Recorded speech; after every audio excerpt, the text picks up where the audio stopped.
me tocó compartir con ustedes estas palabras, bueno, de bienvenida a esta actividad que organizamos con el nombre de Procesos Inclusivos para Garantizar Derechos, organizada en el marco del Día Internacional de la Eliminación de la Violencia contra las Mujeres, por parte del grupo interdisciplinario Comunicación y Accesibilidad.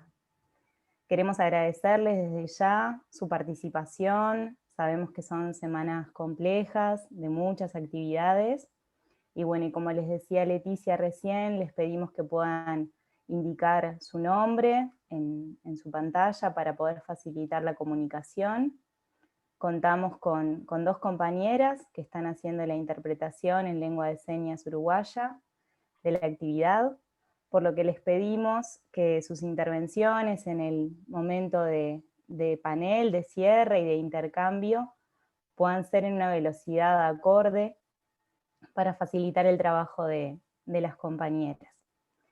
Bueno, les compartimos que la planificación de la actividad va a constar de 3 expositoras, que ahora voy a pasar a presentar, y que bueno, vamos a invitarlas a tomar nota de sus dudas, de sus comentarios y compartirlos en este momento final de la actividad.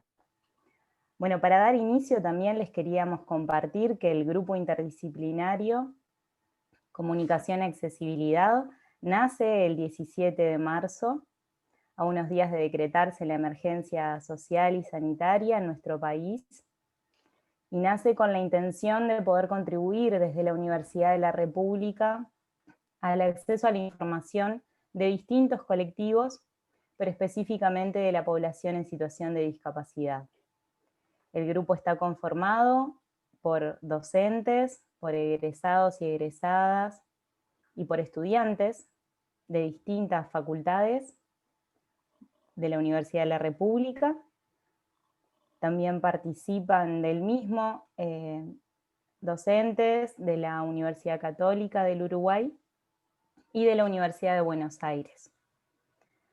Desde el grupo, quienes lo integramos, estamos convencidas de que el cruce entre la comunicación y la accesibilidad necesariamente va a requerir de este encuentro interdisciplinario, de poder dialogar desde nuestros distintos saberes, no solo adentro de la propia universidad, sino con los distintos colectivos, con la sociedad civil, para poder construir realmente un conocimiento novedoso, poder realizar aportes a nuestra sociedad y sobre todo poder facilitar procesos de enseñanza desde un enfoque de derechos humanos. Contarles rápidamente que las acciones que realizamos desde el mes de marzo incluyeron la producción de materiales de comunicación en distintos formatos que ustedes pueden encontrar en nuestras redes y en nuestras webs. Les vamos a acercar también la información por si aún no los conocen. Distintos formatos desde lengua de señas uruguaya, materiales gráficos en lectura fácil, con pictogramas, algunos de ellos, con facilitación e interpretación visual otros, audiovisuales con audiodescripción, con subtitulado. Y bueno, todos estos materiales que construimos conjuntamente tomaron como base distintos protocolos, guías, que se fueron generando por distintos equipos, también académicos de la universidad, sobre muchas temáticas pertinentes a la situación de emergencia. Algunos tienen que ver con la nutrición, otros con la salud, con los cuidados, con el teletrabajo, y bueno, el que nos encuentra hoy, en este día tan especial, son los materiales generados sobre violencia basada en género, recomendaciones y prevenciones con respecto a este tema. Quiero agradecer tanto a Victoria como a Mariana, que están aquí también compartiendo sala con nosotras en representación de la Comisión Abierta de Equidad de Género de la Universidad de la República y del Servicio Central de Bienestar Universitario, que generaron ese material de base y que nos permitieron trabajar sobre el mismo. Así que gracias a ellas también por acompañarnos hoy y por el trabajo de estos meses. Y bueno, este básicamente y brevemente es el encuadre de nuestro trabajo. Hoy nos proponemos hacer foco sobre este material específico de prevención de situaciones de violencia. Y bueno, y las protagonistas de hoy van a ser 3 compañeras que nos acompañan, que voy a pasar a presentar. La primera de ellas, y quien nos va a acompañar en el inicio, es Estela Canepa. Estela es parte del equipo, del grupo de comunicación y accesibilidad, compañera de trabajo, es docente de la Facultad de Humanidades y Ciencias de la Educación de la Universidad de la República. Gracias, Estela, por animarte a compartir hoy la experiencia. Después nos va a estar acompañando Marta Rodríguez, que es integrante del equipo de educación de la Asociación Down del Uruguay, una de las mamás con la que también trabajamos sostenidamente en estos meses. Muchas gracias, Marta, también por contarnos hoy la experiencia. Y va a estar cerrando Noelia Bahillo. Noelia es integrante de la comisión directiva de la Unión Nacional de Ciegos del Uruguay y nos acompaña en representación de esta institución, no solo para contarnos del trabajo que hemos hecho, sino también de algunas acciones que nos proponemos emprender. Así que, Noelia, muchas gracias a ti también. Y bueno, por mi parte, esta sería la presentación. Agradecerles a todas y a todos por acompañarnos hoy. Y bueno, y doy paso a la presentación de Estela. Hola, ¿cómo están? Buenas tardes. Muchas gracias por la invitación. Bueno, ahora les voy a contar que es muy importante saber sobre el tema de la accesibilidad en lengua de señas o audiodescripción, o subtitulado, por ejemplo, también. Bien, gracias. También en los servicios públicos. Eso es fundamental, es muy importante para cualquier persona. Entonces, necesitamos crear un grupo que haga diferentes materiales accesibles. Se necesita más difusión, ¿no? Más actividad y conciencia también en las personas. Para que sepan también, para que sea accesible también, para que cualquier persona sepa y tenga la información, porque es su derecho, ¿verdad? A tener la información. Es su derecho. Es un derecho fundamental de las personas sordas y cualquier persona con discapacidad. Las personas sordas a veces, por ejemplo, no conocen, les falta información, desconocen, ¿verdad? Acerca de diferentes temas, por ejemplo, temas de la actualidad, no saben, o por sus diferentes situaciones de violencia, cómo encontrar esa solución. Eso es un problema por tema de la accesibilidad, cómo llamar a la emergencia, dónde pedir ayuda. Entonces ahí se ve como una limitante, no se puede, no se accede fácilmente. Porque en el informativo, por ejemplo, o en internet, hay accesibilidad, sí. Pero no hay sobre temas, por ejemplo, en medicina, en médicos, o por ejemplo en psicología, porque falta todavía. Ay, perdón que... A ver.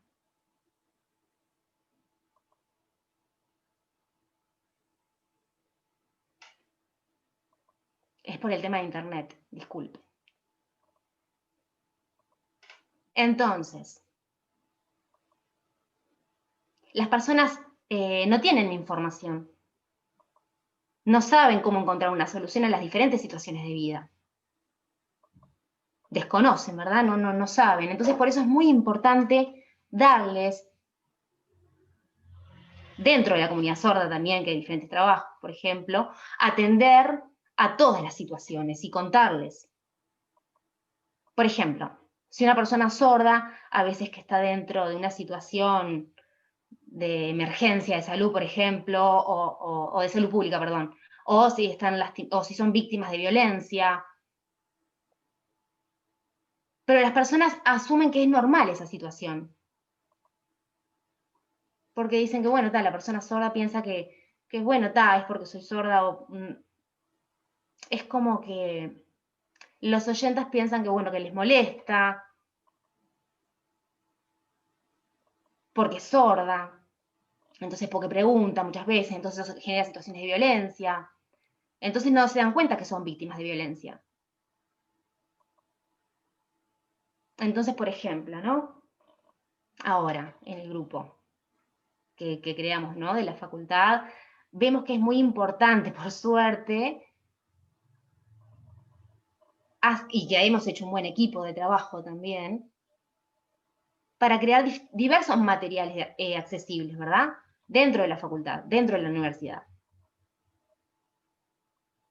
Entonces necesitamos que siga avanzando. Porque, por ejemplo, ¿no? Hay como un cambio, ¿no? Esto es todo un proceso para hacer diferentes materiales, ¿no? Por eso es lindo que lograr llegar a un trabajo conjunto, donde haya un compromiso real, para dar información, para conocer y llegar a las diferentes personas, para brindar ayuda, colaborar, para una mejor calidad de vida.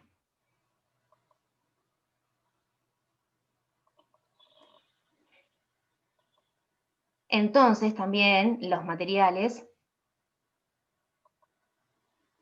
hay dentro del grupo de trabajo, hay un administrativo, una de facultad, que manda, por ejemplo, los textos para poder traducir del español. Y no es que solamente se adapte, ¿no? Porque no es una tarea sencilla, ¿verdad? Porque a veces, por ejemplo, no se conoce la seña, no es tal cual, no es literal. ¿Qué significa una palabra, por ejemplo? Entonces también hay muchos niveles, que eso de educación, entonces eso se tiene que contemplar. Por ejemplo, antes los sordos no sabían algunas señas. Por ejemplo, prohibido, es porque la lengua de señas era prohibida anteriormente. Entonces, eran más oralistas, por ejemplo, porque o no tienen costumbre al subtítulo, o la lengua de señas ha variado, como con todas las lenguas, ¿no? Que cambian también, porque es un proceso. Entonces, las personas adultas, por ejemplo, no conocen algunas señas de ahora de la actualidad o de los intérpretes. Entonces, también ahora los jóvenes tienen otras señas, otra forma de comunicarse también. Hay un cambio, ¿verdad? Entonces depende también de la familia, de la motivación, de la accesibilidad en educación, si pudieron acceder sí o no. Entonces, dentro del grupo hay mucho trabajo porque hay diferentes niveles, ¿tá? Para llegar a una información más clara. Entonces, por eso es muy importante, por ejemplo, yo estoy dentro de la imagen, ¿no? Es la primera vez, bueno, no es que sea la primera vez, pero bueno, no, ahí va. Entonces, no, generalmente se ve un intérprete, que es una persona oyente, que se ve en el recuadro, pero teníamos la idea de poner a una persona sorda también, como interpretando. ¿Y cómo trabaja? Porque conoce, porque tiene contacto todos los días con la comunidad, conoce también los diferentes niveles, para poder adaptar mejor esa comunicación, porque lo conoce. Por ejemplo, antes el intérprete tenía una forma de lengua de señas más formal, y algunas personas sordas no comprendían del todo. Entonces, este trabajo en equipo, entre un sordo y sordos e intérpretes, empezamos a intercambiar para adaptar los materiales. Entonces, ¿cómo trabajábamos antes? En el grupo nos mandaban la información, ¿no? En español, todo escrito, en español, el texto. Entonces yo lo adaptaba a mi forma de comunicación en lengua de señas. Entonces lo compartía con otra persona sorda. Le mandaba un video a otro compañero sordo, ¿verdad? Para ver si comprendía realmente lo que yo quería decir. Entonces, era como que trabajábamos juntos en ese intercambio, en lengua de señas. Pero ¿cuál era el problema ahí? Es que no coincidía siempre el español, porque a veces no coincidía del todo los materiales. Entonces, de repente era muy largo y necesitaba explicar de forma más extensiva. Entonces teníamos que volver otra vez a trabajar para adaptar los materiales en grupo, ¿no? Para la parte oral y la parte de lengua de señas, pero de forma contraria, al revés, ¿no? Para adaptar el español a la lengua de señas. Entonces, bueno, ahí le mostramos al intérprete que debía cambiar de repente algunas cosas, algunas frases en la forma de contarlo. Y bueno, entre esas idas y vueltas es que, y en ese intercambio, llegamos realmente al producto final, donde todos estábamos de acuerdo, ¿no? También un tema de tiempos, ¿no? Si era muy largo, era muy corto. Los videos a veces no es fácil este trabajo, ¿no? Para que coincidan lengua de señas y la parte oral, ¿no? Porque son formas distintas, ¿no? Hay algunos detalles que teníamos que ver, el tema del subtitulado, los tres deben coincidir también. Entonces fue un trabajo muy importante, ¿verdad? Que lo logramos en equipo, solamente en equipo. Por eso es un buen equipo de trabajo. Algunos, por ejemplo, yo trabajo en traducción, en la lengua de señas, esa es mi imagen. Otro compañero, por ejemplo, trabaja escribiendo los textos, organizándolos. Otro compañero realizando los dibujos, realizando los gráficos, ¿verdad? Después hay uno que trabaja en el tema de la edición de video, la edición final también, hasta que todos se generen un producto final. Entonces, dentro del grupo, dentro del equipo de trabajo, yo estaba como mediadora, ¿no? En el medio de ambos trabajos, ¿no? Con la información dentro del equipo, con los sordos y con los oyentes, ¿verdad? Bueno, preguntando también, por ejemplo, a los sordos. Bueno, ¿entendés bien? ¿Queda claro? Bueno, y ahí en ese intercambio, en el ida y vueltas, mi rol era más o menos como el de mediador, ¿no? Y bueno, y al final lo que se hacía era grabarse el material del producto final, después sí era el que se difundía, ¿verdad? Bueno, entonces, por ejemplo, ¿no? Eso es muy importante saber también, mandarlo antes a los diferentes equipos de trabajo, de jóvenes también, a los veteranos, a los adultos, a diferentes niveles educativos también, para ver si era realmente comprensible los materiales que estábamos haciendo y hacer pequeñas modificaciones, ¿verdad? Hasta llegar al, bueno, el que la mayoría de las personas entienda.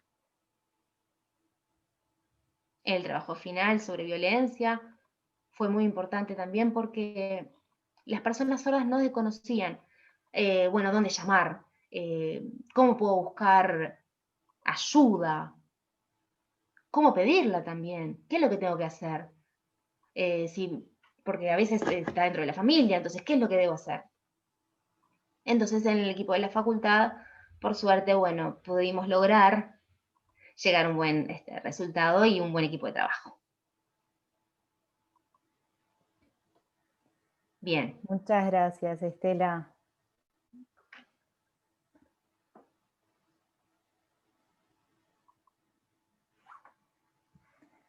Gracias por compartir la experiencia de trabajo desde adentro del grupo. Y bueno, damos paso entonces a Marta Rodríguez, que nos va a seguir contando un poco de